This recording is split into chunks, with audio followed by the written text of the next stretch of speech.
اعوذ باللہ من الشیطان الرجیم بسم اللہ الرحمن الرحیم میم پیشمو صاد دال زبر صاد مصاد دال زدی مصدی قاف لام زبر قد مصدقا لام زلی مصدقا لی میم الف زبر ما مصدقا لما واو یا زبر وی لام پیش لل لام زلی ویل لی کاف لام پیش کل لام زلی کلی ویل لکل مصدقا لما ویل لکل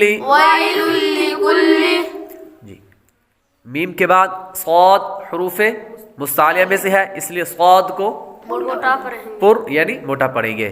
آگے دال حروف قلقلہ میں سے آ رہا ہے، اس لیے قلقلہ کریں گے. آگے قاف قاف حروف مستعلیہ میں سے ہے، اس لیے اس کو پر پڑھیں گے. آگے قاف پر تنوین ہے، تنوین کے بعد لام حروف یرملون میں سے آ رہا ہے، اس لیے غنہ نہیں کریں گے. آگے حروف دوسرا لفظ ویل لکل، واو کے بعد یا حروف لین میں سے ہے، اس لیے اس کو لمبا نہیں کریں گے. آگے لام پر تنوین ہے، تنوین کے بعد لام حروف یرملون میں سے آ رہا ہے، اس لیے غنہ نہیں کریں گے. ویل لکل. آگے والی مثالیں جو ہیں یہ اقلاب کی مثالیں ہیں. میم نون زیر من با عین زبر با من با دال زدی من بعد. یہ نون کے بعد اقلاب کا قاعدہ ہم نے پڑھا تھا، نون ساکن یا تنوین کے بعد حرف با آ جائے تو اقلاب ہوگا، یعنی نون ساکن اور تنوین کو میم سے بدل کر اخفا کریں، یعنی غنہ کر کے پڑھیں. تو نون ساکن کے بعد با آ رہا ہے تو اس لیے نون کو میم سے بدل دیں گے.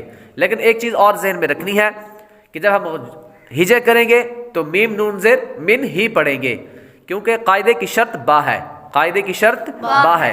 جب تک با کا ہجے نہیں کریں گے تب تک نون کو میم سے یا تنوین کو میم سے نہیں بدلیں گے. میم نون زیر من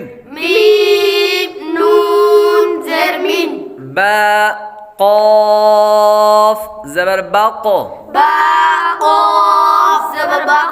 من باق لام زلی من بقلی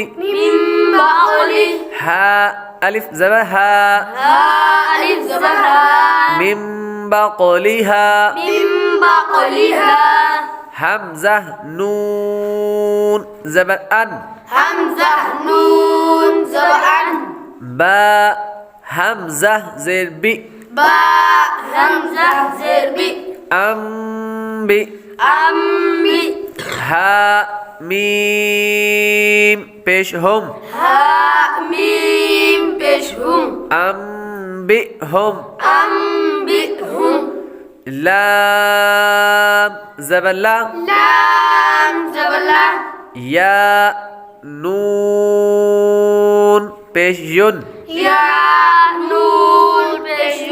لا یون با زبر با با زبر با لیمبا لا ينبا ذال نون زبر ذن ذال نون زبر لیمبذن لا ينبذن نون زبرنا نون زبرنا لیمبذن لا ينبذن من بعد من بعد من بقلها من بقلها أنبئهم أنبئهم لیمبذن لا ينبذن جی پہلے حروف میں من بعد نون ساکن کے بعد با حروف اقلاب میں سے آ رہا ہے، اس لیے غنہ کریں گے، نون ساکن کو میم سے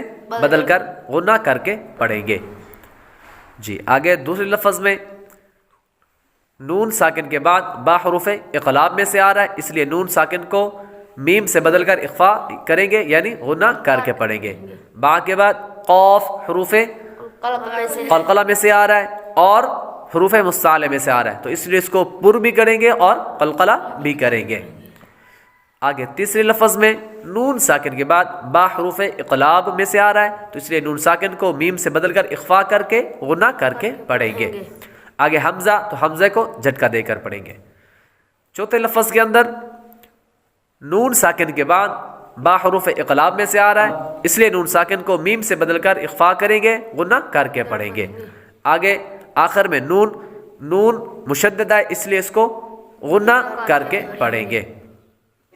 تو آپ لوگوں سے گزارش ہے کہ ویڈیو کو لائک اور شیئر کیا کریں، چینل کو سبسکرائب نہیں کیا تو چینل کو سبسکرائب کریں، بیل آئیکن ضرور دبائیں تاکہ اس طرح کے مزید نیو ویڈیوز آپ تک بر وقت پہنچتی رہیں۔